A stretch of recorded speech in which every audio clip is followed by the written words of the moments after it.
Welcome everyone. In today's video, we embark on a journey through time to explore the captivating civilization of the Lydians. Join us as we unravel the mysteries and delve into the rich heritage of this ancient Anatolian culture. Our story begins in the 2nd millennium BC, in an enigmatic era that witnessed the rise of a legendary kingdom, nestled amidst the enchanting landscapes of Western Anatolia.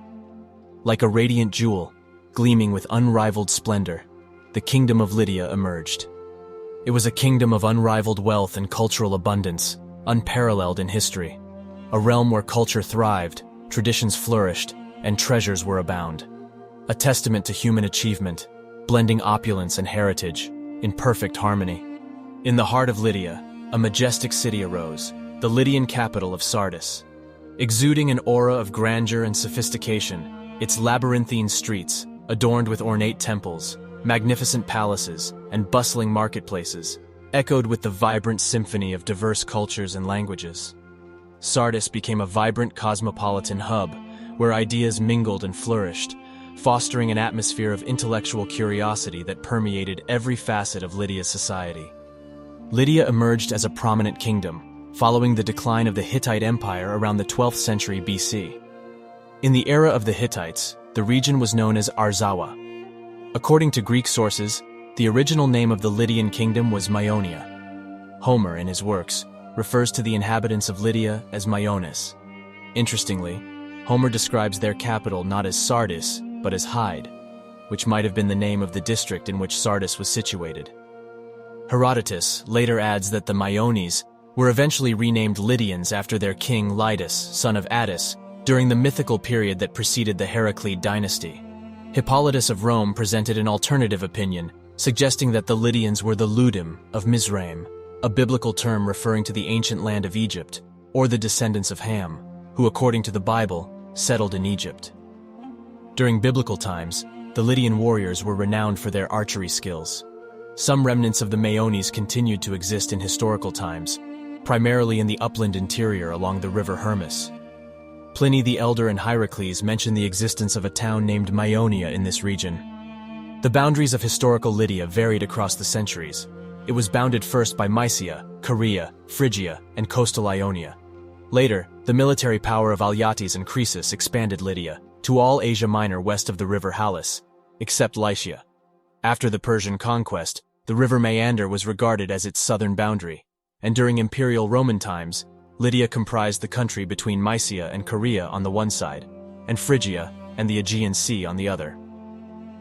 According to Herodotus, the Lydians were the first people to use gold and silver coins, and the first to establish retail shops in permanent locations. However, it remains uncertain whether he referred to coins made of pure gold and silver, or simply the first precious metal coins.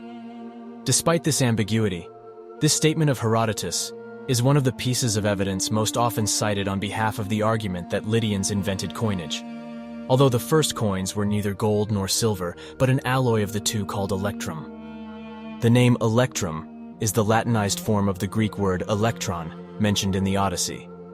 Electrum was often referred to as white gold in ancient times, but could be more accurately described as pale gold, as it is usually pale yellow or yellowish-white in color.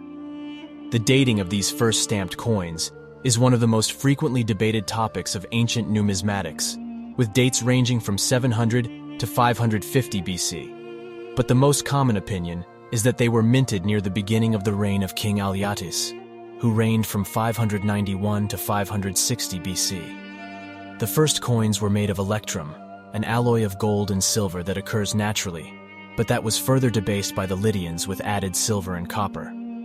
The introduction of standardized coins revolutionized trade and commerce throughout the ancient world. Under the rule of King Croesus, Lydia flourished economically, amassing great wealth and establishing strong trade connections with neighboring civilizations. Croesus was known for his legendary riches. He developed the kingdom by utilizing Lydia's abundant natural resources, particularly gold deposits found in the region's rivers. The usage of coins as a medium of exchange facilitated trade and further enhanced their economic growth. Croesus standardized the weight and purity of these coins, making them widely accepted and trusted throughout the region. Croesus took advantage of Lydia's favorable position as a crossroads between East and West, establishing strong trade connections with neighboring civilizations such as Greece, Persia, and Egypt. The Lydians became skilled merchants, exporting goods such as textiles, pottery, and metalwork, while importing luxury items and exotic goods from distant lands. Croesus's wealth became the stuff of legend. It is said that he possessed immense treasures, including vast amounts of gold and silver, exquisite jewelry, and precious artifacts. His wealth allowed him to construct opulent palaces, fund ambitious building projects, and cultivate a luxurious lifestyle. In addition to his economic prowess, Croesus was also known for his wise rule and diplomatic skills. He established alliances with other powerful rulers, including the Greek city-states, and was a patron of the arts and philosophy. Croesus was also known for seeking counsel from renowned thinkers and philosophers of his time, such as Solon of Athens. However, despite his prosperity and reputation, Croesus's reign came to an abrupt end when he waged war against the expanding Persian Empire, led by Cyrus the Great. The Lydian forces were eventually defeated, and Croesus himself was captured by the Persians. Nevertheless, his wealth and the tales of his opulence continued to captivate the imagination of future generations, making him a prominent figure in ancient folklore and legends. The Lydians were renowned for their lavish lifestyle, characterized by opulent palaces which were adorned with intricate carvings, grand courtyards, and ornate furnishings. Their clothing was a reflection of their affluent status, as they favored garments made from fine fabrics such as silk, embroidered with elaborate patterns and adorned with precious gems and gold thread. Lydian men and women adorned themselves with exquisite jewelry, including intricately crafted necklaces, bracelets, rings, and earrings. Their appreciation for beauty extended beyond personal adornment. The Lydians were known for their interest in aesthetics and were patrons of the arts.